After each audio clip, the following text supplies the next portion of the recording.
தமிழ்நாட்டில் +2 தேர்வில் 94.56% மாணவ மாணவிகள் தேர்ச்சி. கடந்த 2 ஆண்டுகளை விட தேர்ச்சி விகிதம் அதிகரிப்பு.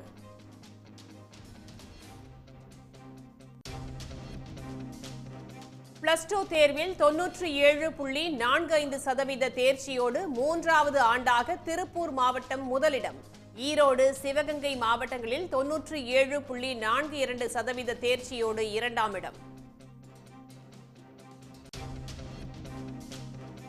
+2 தேர்வில் அதிகபட்சமாக கணினி அறிவியல் பாடத்தில் 6,996 பேர் 100க்கு 100 மதிப்பெண். தமிழில் 35 பேரும் ஆங்கிலத்தில் 7 பேரும் 100க்கு 100 மதிப்பெண் எடுத்து சாதனை.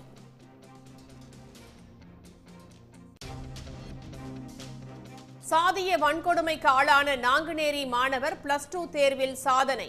உதவியாளர் மூலமாக தேர்வெழுதி 469 மதிப்பெண்கள் எடுத்து அசத்தல்.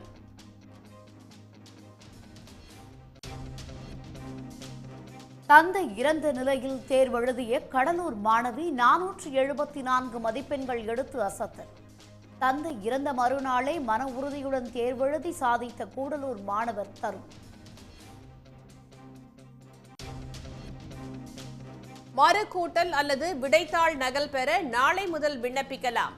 அரசு தேர்வுகள் இயக்ககம் அறிவிப்பு. தமிழ்நாட்டின் நீலகிரி, ராணிப்பேட்டை, வேலூர் உள்ளிட்ட 12 மாவட்டங்களுக்கு நாளை கனமழைக்கான எச்சரிக்கை. இந்திய வானிலை ஆய்வு மையம் தகவல்.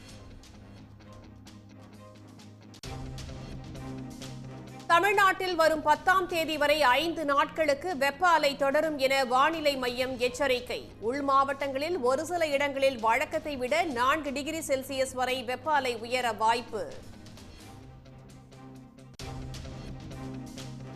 கன்னியாகுமரியில் கடல் சீற்றத்திற்கான ரெட் அலர்ட் இன்னும் விலக்கப்படவில்லை.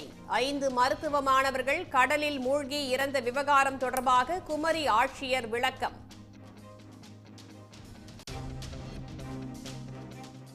நீட் தேர்வில் ஆள் மாறாட்டம், வினாத்தாள் கசிவு உள்ளிட்ட முறைகேடுகள் நடந்தது அம்பலம்.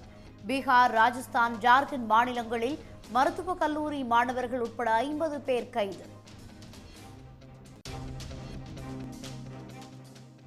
SC/ST பிரிவினருக்கு எதிராக வீடியோ வெளியிட்டதாக பாஜக மீது காங்கிரஸ் புகார். பாஜக தேசிய தலைவர் JP நட்டா மீது பெங்களூரு காவல் நிலையத்தில் வழக்கு பதிவு. உடனுக்குடன் செய்திகளை தெரிந்து கொள்ள சன் நியூஸ் பெல் ஐகானை கிளிக் பண்ணுங்க.